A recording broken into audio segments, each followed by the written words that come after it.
Mr. Speaker, the Chancellor claimed that her budget was a once-in-a-Parliament reset. So why are we having an emergency budget next week? Speaker, he knows why we're having an emergency budget, because since the last one, since the Chancellor delivered her budget in October, growth is down, borrowing is up, and she has destroyed business confidence. Mr. Speaker, we have delivered record investment into this country. Had 3 interest rates cut in a row, and wages are going up faster than prices, which is a massive cost of living boost. Massive 22 million black hole in the economy. They crashed the economy. We're rebuilding Britain.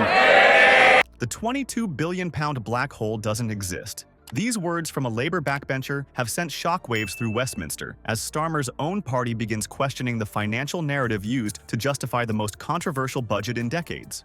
Reality check. The OBR only identified a £9.5 billion shortfall earlier this year, less than half what Labour claims. So where did the extra £12.5 billion come from? And why is this inflated figure being used to justify cuts affecting millions of working families? Before we move on, I'd like to ask you a small favor. If you appreciate this content, please take a second to like this video and subscribe to the channel. Over 98% of you watch the videos without subscribing. It costs you nothing, but it makes a huge difference to us. So, did you click the subscribe button? Great, thank you so much. Now, back to the video. Ever wondered how a government justifies sweeping economic changes? Does the Prime Minister now regret raising taxes on business?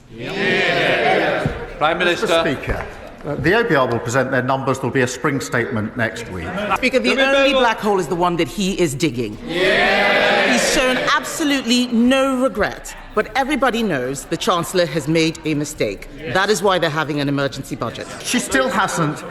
We've got record investment into this country. Interest rates have been cut, and she talks about national insurance. We had to fill the 22 billion black hole that they left. It seems Labour might have crafted the perfect crisis for their agenda. Since taking office, we've witnessed an extraordinary political performance, with the £22 billion black hole becoming the centerpiece of Labour's economic narrative. But as Parliament reconvened, this carefully constructed story began unraveling at an alarming pace. The financial emergency first materialized during Rachel Reeves's budget announcement, where she dramatically declared, "It means we have inherited a projected overspend of £22 billion. A £22 billion hole in the public finances now, not in the future, but now." This claim quickly became the foundation for Labour's entire economic approach, conveniently shifting blame to the previous Conservative government while setting the stage for their own policy agenda.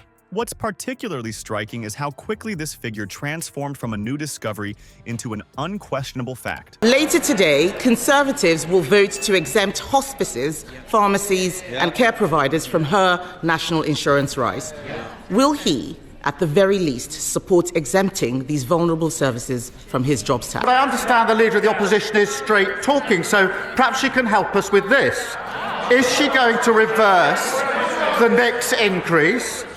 If not, what's the point? She didn't say they're going to reverse the national insurance rises. It's exactly what she wants, all the benefits, but they can't say how they're going to pay them. Ministers repeated it with increasing certainty across interviews, parliamentary debates, and public appearances. Starmer himself wielded it as a shield against criticism when questioned about controversial decisions like cutting winter fuel payments or increasing business taxes. The narrative began crumbling when Conservative MP Chris Phelps confronted Labour leadership in a remarkable parliamentary exchange. He challenged both Starmer and Reeves directly, stating, "Nowhere in that report does it mention £22 billion. It's not there at all." Phelps went further, highlighting that the only reference they have to a number is to be found on page 2 and in Table 1, and even the Treasury could only find numbers that added up to £9.5 billion. The confrontation left Labour scrambling to defend their central economic claim. Former Conservative Chancellor Jeremy Hunt didn't mince words, labeling the £22 billion figure nonsense and pointing out that no independent economist had validated Labour's assessment. But perhaps most damning was the OBR's own statement that nothing legitimizes the £22 billion claim, a devastating blow to Labour's credibility. The skepticism has spread beyond opposition benches. Labour backbenchers themselves have begun questioning the narrative, creating uncomfortable tension within the party.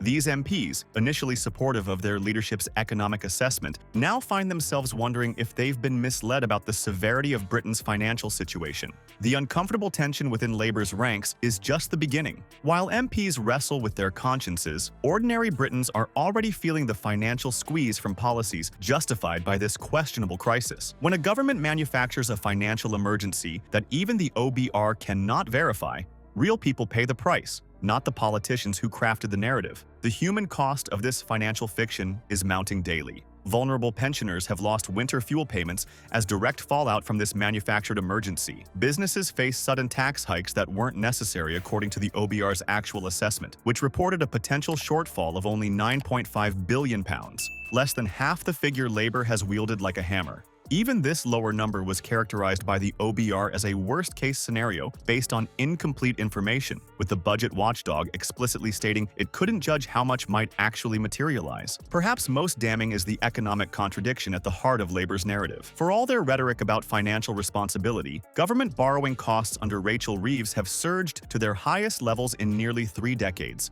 ironically exceeding those under Liz Truss, the very administration Labour criticized for economic incompetence. This paradox exposes the hollow nature of Labour's claims to superior economic management. The consequences extend beyond government balance sheets. Business confidence has plummeted as Labour's narrative around the financial gap has justified not just tax increases but sweeping regulatory changes. A growing exodus of wealth creators is already underway, with one businessman bluntly stating that Labour's tax increases aren't solving a crisis. They're simply penalising those who create jobs and wealth in Britain. This pattern of deception extends far beyond a single misleading figure. Conservative MP Nick Timothy has meticulously documented what he terms 25 porkies in 30 minutes during Prime Minister's questions alone. Among these falsehoods, Timothy highlighted Starmer's repeated use of the £22 billion figure as especially egregious, noting the OBR itself said nothing legitimizes this claim. Timothy went further, explaining that whatever fiscal pressure exists stems from Labour's own increased spending rather than an inherited crisis. What we're witnessing is a calculated political strategy. Invent a crisis, blame predecessors, implement your agenda, and claim credit for solving a problem that never existed at the scale described. Meanwhile, economic indicators reveal declining business confidence and investment across sectors, with critics pointing out that Labour's narrative has primarily served to justify unpopular fiscal decisions that disproportionately burden the public. As we've seen, Labour's financial narrative has collapsed under scrutiny. But what happens next? Parliamentary mechanisms exist specifically to hold ministers accountable for misleading statements. Prime Minister's questions provides a direct forum for MPs to challenge Starmer, while select committees can investigate these dubious financial claims in detail. When Parliament returns from recess, the £22 billion figure will face renewed examination as Labour confronts mounting pressure from both opposition parties and their own increasingly concerned backbenchers. This creates a critical moment for British democracy.